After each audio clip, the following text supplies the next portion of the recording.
Walk into almost any middle-class living room at 8 p.m., and you'll find a television radiating a very specific kind of anxiety.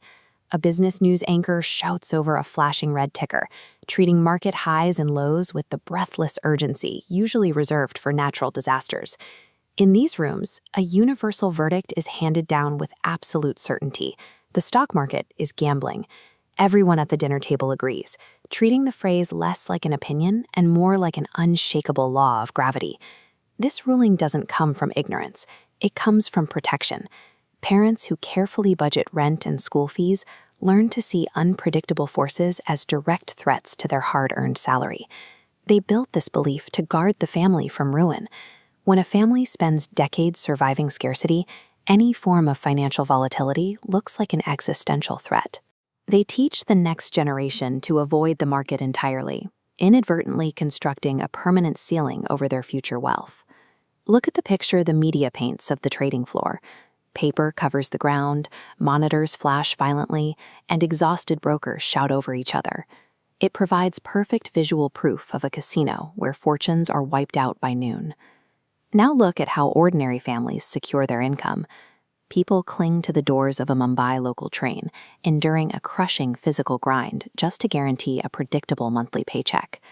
In a demanding world, predictability feels like survival. To protect that paycheck, families build thick walls to block out the noise of the trading floor. Yet by locking out the chaos, they accidentally lock themselves out of the only economic engine capable of outpacing inflation. That deep-seated fear usually traces back to a very specific historical trauma.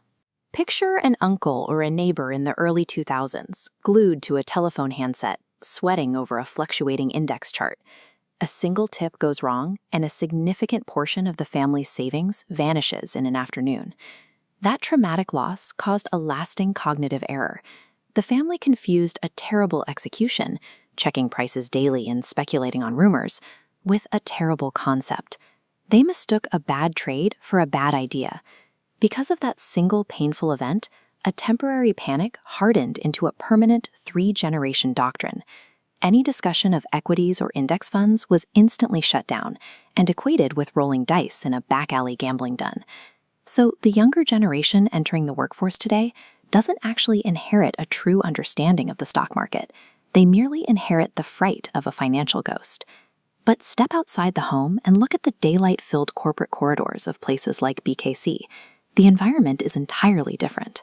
The glass towers are quiet. The decisions made inside them are calculated and precise. In these rooms, professionals don't talk about red tickers or sudden panics.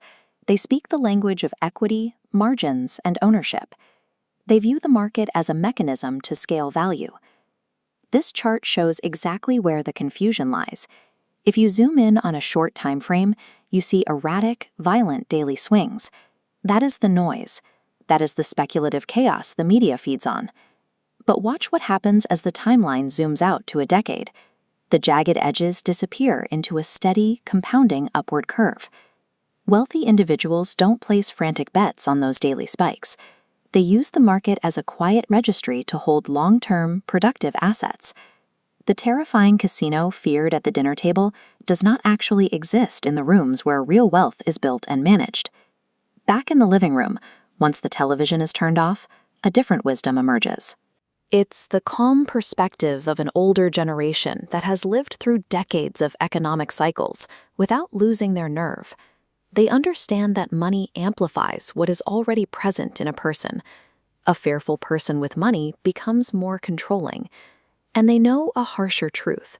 Avoiding all risk entirely is far more dangerous than learning how to manage it.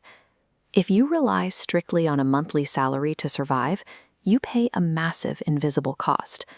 A salaried life has a mathematical ceiling. Over time, that fixed income cannot outgrow the quietly rising cost of groceries, housing, and healthcare. Real security starts with acknowledging that fear is not a financial strategy. Safety is useful for today, but an unmanaged ceiling is a massive cost for the future. A young professional sits down, closes the panic-inducing news tabs, and quietly decides to invest. In that single click, a generational cycle of avoidance breaks. She proves that it is entirely possible to honor a family's history of caution and sacrifice while systematically refusing to adopt their financial limitations. You can love where you came from without letting an old fear dictate where you go. Actual financial freedom begins the exact moment you stop treating the market like a casino you have to survive and start treating it like a business you want to own.